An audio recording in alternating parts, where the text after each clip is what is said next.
What's up guys, it's Ryan and you're watching Ryan Vision. If you haven't already, make sure you like the video and subscribe for more. Everything that's been done to this Jeep has been covered in the videos, and everything that's still going to be done to it will be covered as well. So make sure you subscribe, that way you don't miss out on anything. Also make sure you check out projectzj.com. It's a website I set up for all the stuff related to the Jeep. There's build information on there, there's links to Instagram, there's links to Jeep forum, build thread, stuff like that, so check that out, projectzj.com.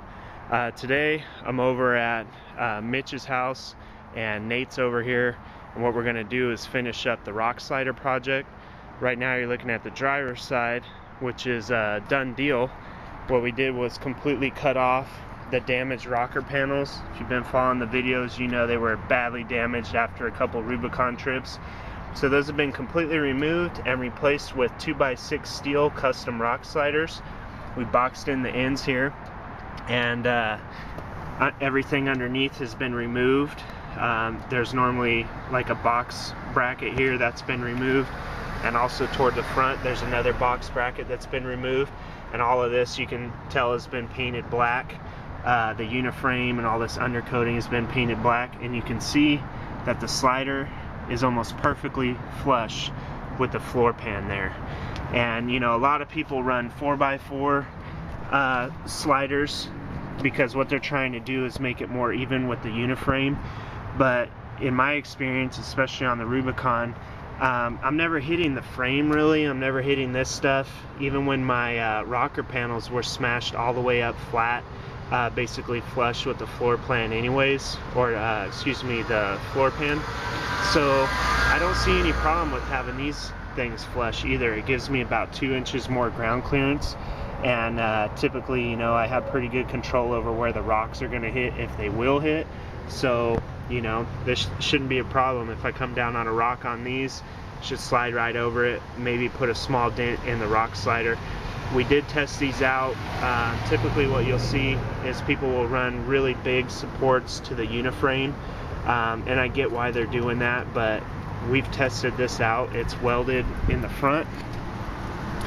You can see they did a really nice job. It's hard to tell where the Jeep ends and the slider begins, but it's welded in the front, and then there's a bead running all the way from front to back for extra support, and then it's welded in the back as well.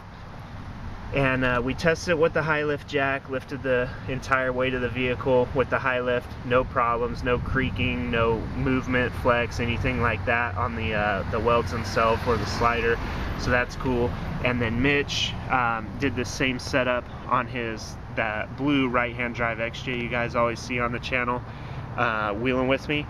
He did the same setup on his and took a really hard hit as kind of a test, and it just barely bent the slider, didn't do any damage, didn't interfere with the doors, so that's what I'm looking for. So you know, if you got a ZJ and you're thinking about custom sliders, get a good look at this. And the reason I'm doing the video right now is so I can show you the other side that's not done yet, so you can see what's involved as far as cutting. But let me show you what the doors look like too. The door jambs in here, nice and clean. We just cut in the beginning. These things just pop right off, these plastic things, and we just made a nice clean cut with a grinder, a cutoff wheel. And Mitch and Nate, they're really good with metal, man. I mean, you give them a grinder, you give them a welder, you know, they do it right the first time. There's very little touch-up work. They cut really straight lines. As you can see, it's right on top of the slider. No touch-up work had to be done on that. Same thing in the front, nice and clean all the way across. So couldn't be happier right now with the way this turned out. The one thing that we ran into on the slider, and I'll show you this on the other side, is we had to actually notch the slider. So let me take you over here and explain that a little bit better. So here's the passenger side with all the cutting exposed, so you can see what actually had to get cut off. So you can see that the fender's been cut straight across, and then again, this is just a cutoff wheel on a grinder all the way under the doors to remove all the damaged rocker panel all the way down to the back. And then this box support gets completely removed, completely cut off. Same thing with this one up here, that gets completely cut off, so that'll be gone. Then we'll grind the uniframe down smooth, paint it all black. And then one thing you'll run into is right here, this is right between the doors basically, these tabs right here will need to get cut off. So just, you know, up here, cut that off. And then this is the seatbelt bolt. You need to cut that off. There's plenty of thread engagement, so don't worry about that, but you need to cut it off flush right here and leave all this, you know, all those threads engaged. And then what you'll notice is if I slide the camera down here, you can see there's that high point just to the right of that seatbelt bolt. So what you don't want to happen is you don't want your slider to pivot. You don't want to have that high point. So what we actually did was notch a section out of the slider on the inside wall there, so it could sit flush across this whole wall of steel right there, and just be even front to back. So once we felt like it pushed in there really smooth, really even, it wasn't pivoting on a high point anymore, then that's, you know, where we left the notch at. So you know, a lot of cutting involved on the ZJ. On the XJ it was a lot more straightforward. It was almost like it was made for 2x6 sliders. But on the ZJ there's a lot more cutting. So again, big thanks to Nate and Mitch. Those guys are awesome. You know, they did the majority of the work on this for sure. I'm pretty much just handing tools and learning the process, and hopefully not being scared to do this stuff myself in the future. I'd like to learn how to weld, you know. I just don't want to learn how to do it on my Jeep. I want this to be a nice finished product, and that's how it's turning out, as you can see on the driver's side. So at the end of today, hopefully this will be all done. This will be looking just like the driver's side, and I'll get under there and put a fresh coat of black on there, and we'll be good to go. And like I said, 2 additional inches of ground clearance and no more ugly rocker panel damage.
Good? Yeah.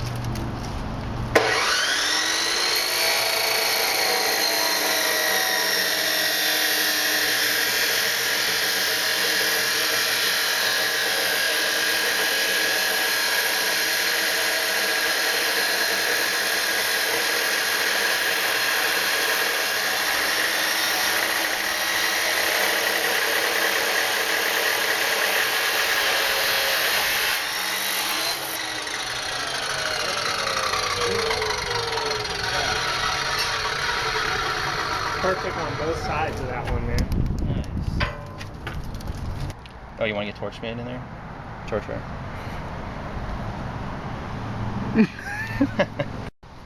Alright, so this side got cut off probably two weeks ago, and so just doing some touch-up work on it now. These boxes right here are getting cut off. Already started cutting them off back here off the frame. Now I got to do the cut from the frame out to the outside here and completely get rid of this one, and also the one up on the front there. Completely cut those off, and then we got to even up these edges where it sits on up at the front and also at the back right here. It's kind of hard to see from that side. Let me go from this side. That edge right there needs to get straightened out so that the slider can sit in there flush. And then you can see I already cut the bolt off there flush, and then those bottom tabs off, and we notched the slider to just barely miss those high points there so it's not pivoting on anything. So pretty much just going to keep doing cleanup work on this, get the slider sitting nice and flush. We keep jacking it up with a jack and a 4x4 piece of wood, and then once the slider's sitting nice and flush where we want it, you know, we'll get ready to start tacking this thing on. And the ends have already been cut at the angles, the same angles matched to the other side with a magnetic protractor, and we'll just put the end caps on to seal the box tube up before we tack it in place.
All that dirt that just came out. It's a lot.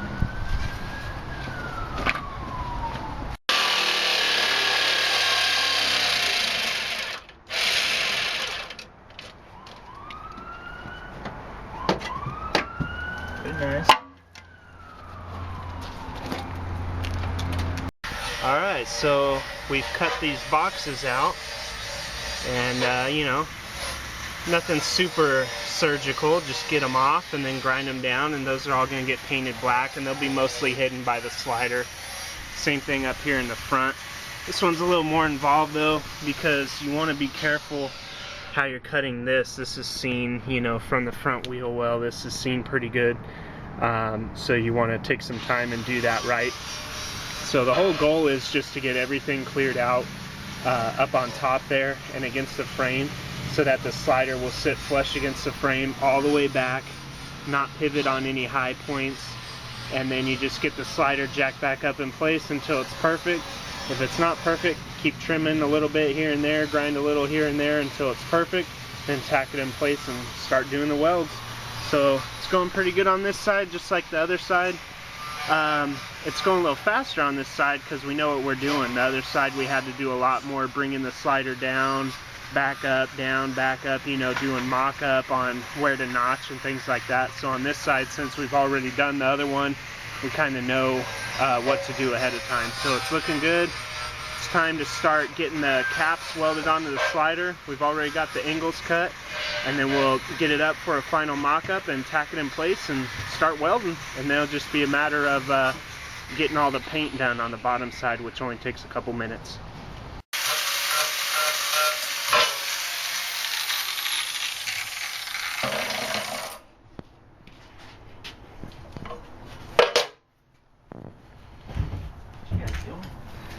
And there's the end caps right there. 9er Nate. Got them cut, ready to go, and just grinding the ends to get them welded on.